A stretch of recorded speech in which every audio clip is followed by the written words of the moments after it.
we want to tell you a kind of story, a true story. It happened about the time when your parents were children. The children in our story lived in different countries in Europe. Right. They weren't really very different from you and me, even though it was a long time ago. They enjoyed playing games and having fun, pretty much like we do, I guess. They went to school and they learned new things. Life was okay. But then something terrible happened. A war. The Second World War, which involved almost the whole world. It was awful. All wars are awful.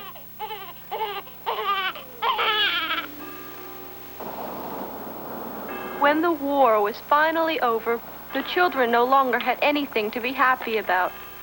The war had changed everything. Children were hungry and sick. Many no longer had homes to live in. So many children's parents were killed, and you can't imagine how many children were lost and didn't know what to do or where to go. Almost all of Europe was destroyed. And almost everybody was poor, for their money had been spent on the war, for things like fighter planes, guns, tanks, and bombs. Real guns and bombs that destroyed cities and hurt people and killed people. What did the countries in Europe do then? What happened to the children?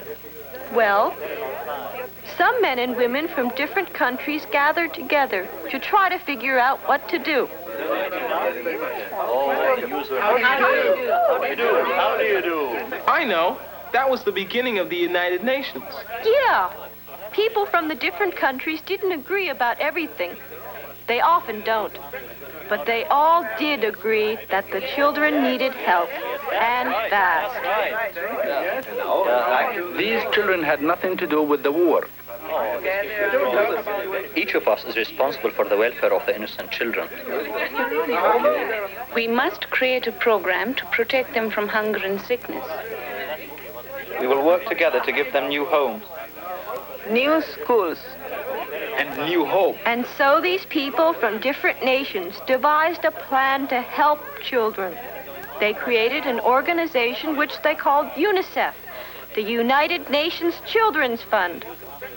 We'd like you to understand how UNICEF worked then, and works now, too.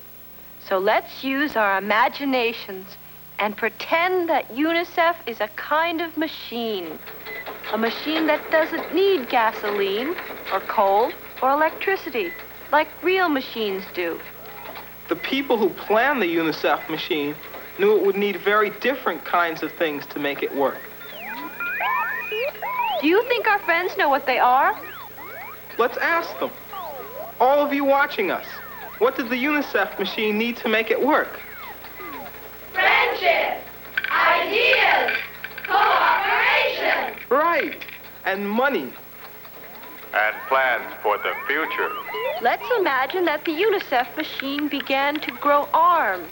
The arms began to work very soon, building schools, clinics, and dairies. It didn't matter if the children were in the countries which had won or lost the war. The machine cared that all children got warm clothes, got medicine, got nourishing food. At last, the children in Europe were healthy again and had warm clothes and medicine and proper food. They could play and have fun and go to school as they did before. So after a while, people wondered if they still needed the UNICEF machine. Is it time to take the machine apart? Has UNICEF finished its work? Wait, what about the children in other parts of the world? In Africa, in Asia, and in Latin America? They wondered about the millions of children who never had enough food to eat, who never had schools to go to, and who had to work so hard they never had any chance to play and have fun. Could the UNICEF machine help them too? What do you think out there? What would you have said? Keep the machine going. The people at the United Nations thought so too. They decided not to destroy the UNICEF machine. but to work even harder and make it even better. So they added more parts. They found new ways to collect money. Actors and musicians gave concerts, and money from the sale of tickets went to UNICEF. A lot of money was used to teach children about growing foods that would make them strong and healthy. In countries where children didn't know how to read or write, UNICEF provided money to train teachers and to buy books and supplies. The arms stretched to other countries where families were so poor the children had to work and couldn't go to school. UNICEF bought tools and machinery for these families and taught them faster and better ways to work.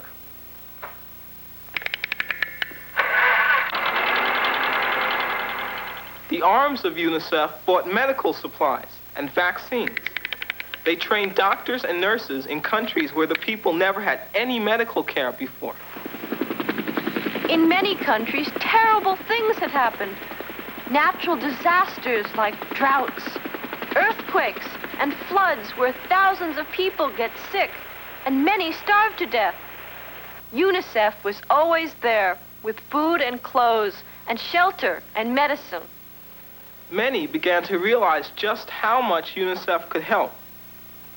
A Czechoslovakian girl named Jitka was one of the children in Europe whom UNICEF had helped after the war.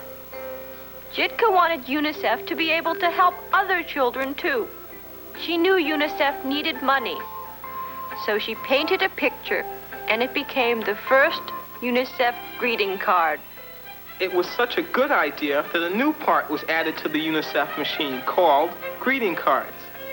It's a very important part of the machine now. Do you realize that every card that's sold buys medicine and care for a child somewhere in the world? Today, the UNICEF machine is still running. In fact, more and more children every year need its help, and yours. Children like us who will have to run the world someday. But you know, the UNICEF machine can break down. We have to watch out for the monsters who can destroy the UNICEF machine. Monsters like Indifference. he's happy when you don't care. Selfishness. He's happy when you don't share. Racism. He loves it when you think you're better than someone who looks and thinks differently. Hatred. He loves it when you're not kind to each other. Go away. But those monsters won't be able to destroy the UNICEF machine if we don't let them. Do you know what each of you out there can do? Help UNICEF on Halloween. Right. And it's really up to you, you know. You trick-or-treaters have collected millions of dollars for UNICEF. UNICEF is in your hands. Remember, UNICEF needs your help. Help UNICEF on UNICEF Day. UNICEF gives children hope and care. UNICEF is in our hands. We've got the whole